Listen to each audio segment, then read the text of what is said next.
Mentorit on tosi tärkeitä omassa ammatillisessa kehittymisessä ja sen takia, kun mä oon nyt käymässä Kuopiossa, niin mä halusinkin tulla tapaamaan mun ensimmäistä valokuvausoppi-isää, eli Mark Sabattia. Kuka on Mark Sabat? Mitä hän tekee? Selviää pian. Morjesta. Olen Mark Sabat, valokuvaaja. Kuvan tuotteita, mainoskuvia, myös videoita ja ihmisiä, eli portretteja ja edustuskuvia tämmöisiä. Olen kuvannut noin vähän alle 10 vuotta, 11 vuotta tuli täyteen. Olen itse oppinut ja kehittänyt itselle semmoinen mukava työpolku. Ja minä menen oma vahvuusten kanssa. Ja editointi ei ole minun paras puoli, mutta sekin on pikkuhiljaa oppinut. Ja pyrin tehdä ne kuvat mahdollisimman valmiit kuvauksen hetkellä. Ei ylpeydessä, mutta sen verran tiedän, että sit on hankala niitä editoida. Että se on yksi tapa tehdä. En tiedä, onko se paras. Mulle se on paras tapa, looginen tapa. Ja mä oon nyt 3 vuotta ollut ammattivalokuvaajien Suomen maajoukkueessa, eli osallistunut maailmancupiin ja sieltä tuli heti ensimmäisenä eka vuonna tuli pronssimitali mainoskuvan sarjassa. Nyt mä oon kuvaamassa ihan oma ilon vuoksi ginipulloa. Tämä on yksi tapa varoittaa sitä. Mulla on semmoista heijastava pinta. Kamera on aika matala samalla tasolla kuin tuo pullo ja lasi. Minä teen ringlightit. Eli ringlight on valo, joka tulee niinku tuosta. Mä teen stripboxilla nämä pedot siellä, ja tämä on toinen. Toinen mahdollisuus on laittaa yksi ja refla toisella puolella, vähän riippuu mitä haluaa. Ja sitten niitä liikuttamalla saa vähemmän tai enemmän valoa siihen etiketille. Jos haluaa enemmän valoa, toki mitä pikkusen otan ne eteen. Siinä toisena puolella nyt mulla on sininen tausta. Luultavasti minä vaihdan, mä laitan ehkä, koska tämä ginin väri on tosi kevyt vaaleapunainen, niin sininen tappaa vähän se valopunaisuus, mitä siellä on.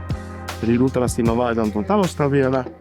Se on valoitettu yhdellä pienemmällä salamalla, missä on griidiä. Ja sitten nyt saan väri tähän isolla beauty dish, joka on tarkoitettu ihmisille, mutta minä käytän sitä hyvin paljon tässä tilanteessa, koska se ei tee mulle semmoinen hotspot kuvalla, vaan se jotenkin haalaa sitä pulloa ja on vähemmän töitä editoinnissa. Se toimii, minun mielestä toimii hyvin. Joo, mä käytän myös etiketin valotuksella. Käytän tämä, minulla on niitä useampia, mutta optical snoot, täällä on zoomi, voi tehdä isompi tai pienempi niinku valopiste ja noilla voi rajoittaa neliskantiseksi tai kolmioksi ihan miksikä haluaa.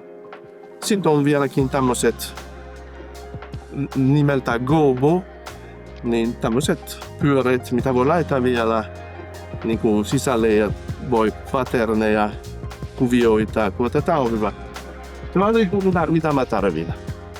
Itse asiassa mulla ei ole kovin kalleita kameroita, mutta siihen tarkoituksen tosi monipuolisia, koska mä teen videoita ja valokuvia. Tämä on Z6, Nikonin Z6 eka sukupolvi, eli alkaa olla vähän vanha, mutta suht edullinen, täynnä tekniikkaa ja tekee tasan tarkkaan mitä mä käsken, ja se on tosi hyvä. Ja linssiä nyt tässä tilanteessa. Mulla on 105 mm mikrolens. Kertoin muistaakseni 1x1, eli pienestä vaikka kolikosta voi täyttää koko ruutu, jos haluaa. Mä käytän paljon tätä 105 mm tuotekuvia. Kompressio on hyvä. Mä tykkään tosi paljon. Mä en oikeasti käytä tämä ikinä muu kuin tuotekuvissa. Ja en lähtenyt kilpailemaan sille, että kellä on nämä salamat ja tämä kamera ja semmoinen, kellä on isompi kilpailu. Mä teen niillä, millä mulla on, ja mä oon hyvin tyytyväinen siitä, että toki se on tärkeää, että kalusto toimii, mutta ei se tärkeä ole. Linssi on paljon tärkeämpi kuin kamera minun mielestä. Pääsee kuvaan suht kohtuullisesti, että ei tarvii mikä on edullinen, mikä ei. Jos on harrastaja, nämä on kalliit, mutta jos on ammattikuvaaja, nämä on edulliset ja ne toimii hyvin.